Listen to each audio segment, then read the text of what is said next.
सत्कारासाठी किंवा तुमचं मनोगत व्यक्त करण्यासाठी बोलवलं जाईल, इतपत आपण कार्य करावं किंवा काहीतरी आपलं कॉन्ट्रीब्युशन असावं. शाळेचं मी ऋणी राहीन की ह्या दिवसाच्या निमित्ताने मला इथं बोलवलं, कारण आत्तापर्यंत सत्कार झाली किंवा काय कोणी कौतुकाची थाप दिली, पण आपण जिथं शिकून गेलो किंवा 5वी ते 10वी किंवा 10वी पर्यंत आपला पाया जिथं घातला आणि त्या ह्याच्यावर आपण पूर्णपणे खरं उतरल्यानंतर इथं आल्यावर किती समाधान मिळतं ते आता कळालं. खरंच त्यामुळे स्वामी सर आणि सदर पाटील मॅडम सर्व शाळेतल्या शिक्षकांचा मी खरंच ऋणी राहीन.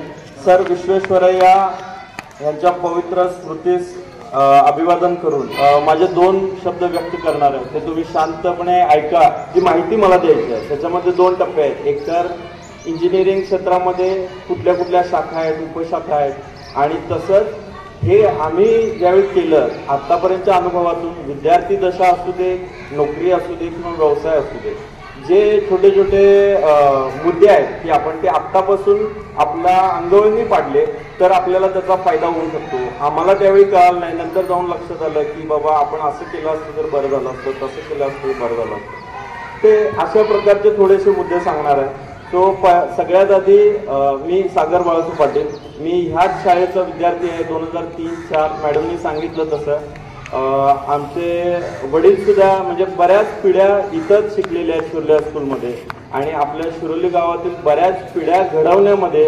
आपल्या शाळेचा मोठा वाटा आहे. त्यामुळं शाळेचे सगळेच जण आपण ऋणी आहोत. त्याच शाळेमध्ये आता तुम्ही शिकत आहात. इथनं पुढचा टप्पा कसा असणार आहे, कारण स्पर्धेचं युग आहे. ज्यावेळी आम्ही शाळेत होतो किंवा 2000 पर्यंत किंवा 2010 पर्यंत म्हणा, मोबाईल किंवा लेटेस्ट टेक्नॉलॉजी एवढं काही कुणाकडे नव्हतं. त्यामुळे विचलित होण्याची साधनं फार कमी होती. बे के बे शाळा, अभ्यास, घर एवढंच होतं. त्यात काय आम्ही केलं म्हणजे आमचं मोठेपण नव्हतं, कारण त्यावेळेची परिस्थितीच तशी होती की दुसरं काही आम्हाला तिथं वावच नव्हता. पण आत्ता सगळ्यांना मोबाईलचा ॲक्सेस आहे, म्हणजे मोबाईल हातात आहे, इंटरनेट आहे, तुम्हाला सगळी माहिती अद्ययावत मिळते, कॉम्प्युटर बघायला मिळाला आहे, TV चं सगळं माहिती आहे. एवढं सगळं एक्सपोजर असताना त्यातनं फक्त चांगल्या गोष्टी घेणं हे फार महत्त्वाचं आहे. ज्यावेळी वडील किंवा घरी तुमचे पालक असतील, शिक्षक असतील, ज्यावेळी सांगतात आपल्याला की मोबाईल जास्त वेळ बघू नको, शारीरिक आपल्याला नुकसान तर होणारच आहे, पण त्याच्याबरोबर मानसिक नुकसान होणारं हे जास्ती आहे. जे रील्स आपण बघतो, सहज स्क्रोल करत जातो, पण त्याच्यामध्ये आपल्या जे त्यावेळी आपण बघत असताना बरेच मनावर परिणाम होत असतो ते आपल्याला कळत नाही. आणि विशेषतः ह्या वयामध्ये 5वी ते 10वी किंवा 12वी असेल तुमची डिग्री होईपर्यंत तुम्ही ह्या साधनांचा वापर लिमिटेड करावा, जेणेकरून नंतर तुम्हाला ही साधनं तुमच्या खिशात असतील.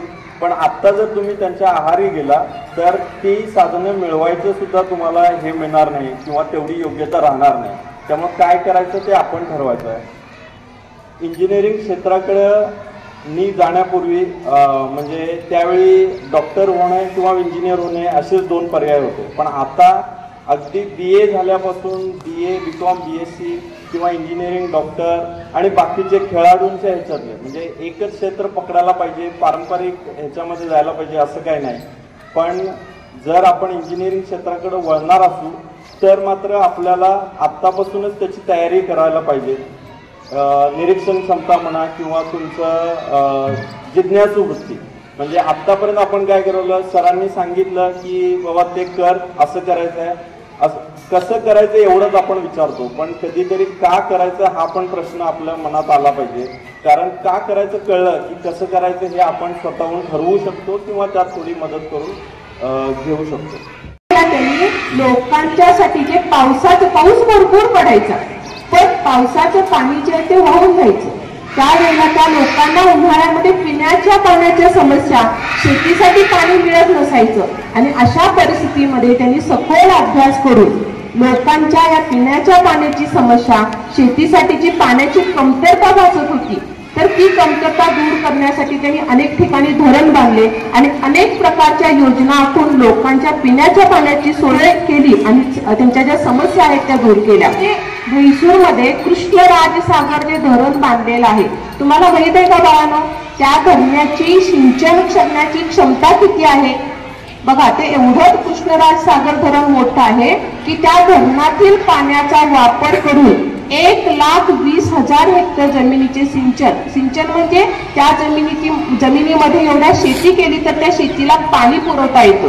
बहिराणी आणि उच्च विचारांचे ते होते. बघा त्यांना सगळ्यांच्या मध्ये समानतेची वागणूक हवी असायची. ज्या वेळेला म्हैसूरचे ते दिवाण म्हणून काम करत होते, अधिकारी होते, बघा त्यावेळची एक गोष्ट आहे. त्या म्हैसूरमध्ये जो दसरा समारंभ साजरा केला जायचा त्या दसरा समारंभामध्ये तो कालावधी तसा बघायला गेले तर ब्रिटिशांच्या कालावधी होता.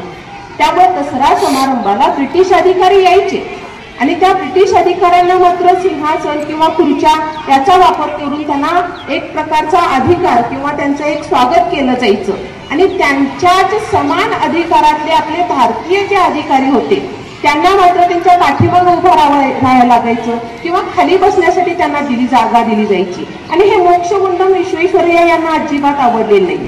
त्यांनी ते एकदा बघितलं आणि पुन्हा मात्र त्यांनी त्या समारंभामध्ये प्रवेश घेण्यासाठी नाकारलं. स्पष्ट वक्तेपणा हा त्यांचा होता.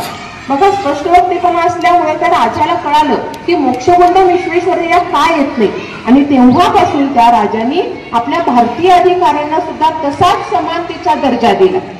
म्हणजे त्यांनी आपल्या कृतीतून राजाला किंवा समाजातील इतर लोकांना सुद्धा काही ना काहीतरी ज्ञान देण्याचं काम केलं.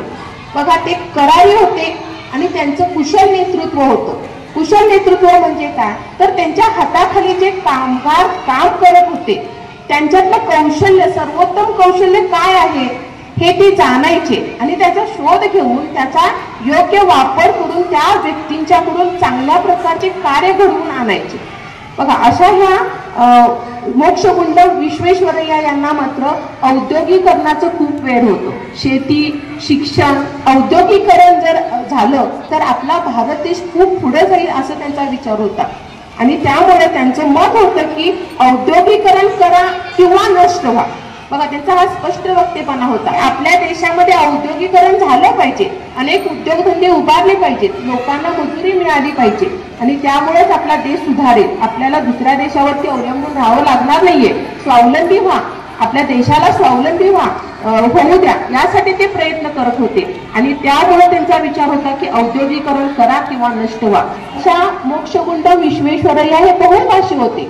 बघा त्यांच्या घरामध्ये तेलुगू भाषा बोलली जायची, शाळेमध्ये इंग्रजी भाषा बोलली गेल्यामुळं त्यांना इंग्रजीचं सुद्धा खूप छान ज्ञान होतं आणि त्याचबरोबर त्यांना कामावर असताना मुंबईमध्ये काम केलं त्यामुळे मराठी भाषा येत होती आणि कर्नाटकमध्ये बेंगळुरू येथे दिवाण म्हणून काम केलं त्यामुळे त्यांना कन्नड या 4 भाषा त्यांना स्पष्ट सहजरित्या बोलले जात होते.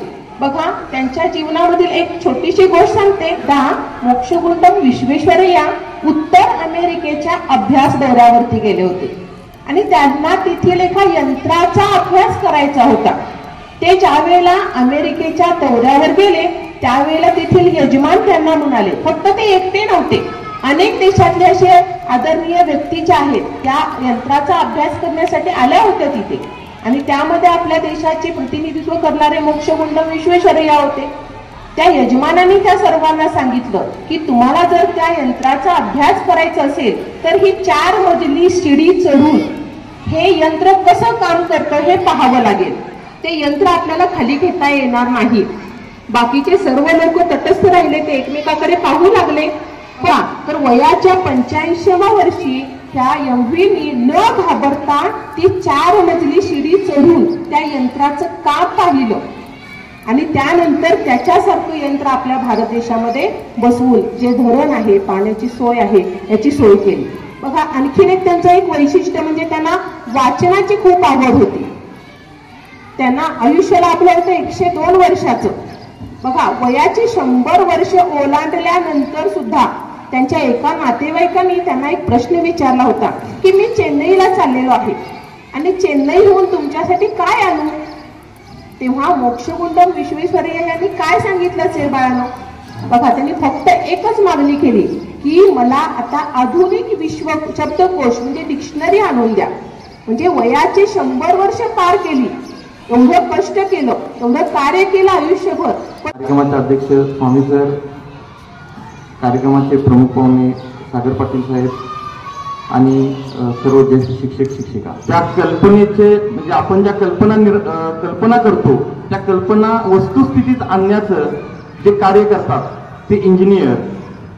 कोल्हापूर जिल्ह्याचं हे जे सुजलाम सुफलाम आपण क्षेत्र आहे याच्या मागं विश्वेश्वरय्या यांचा सिंहाचा वाटा आहे हे आपण कधीही विसरून चालणार नाही.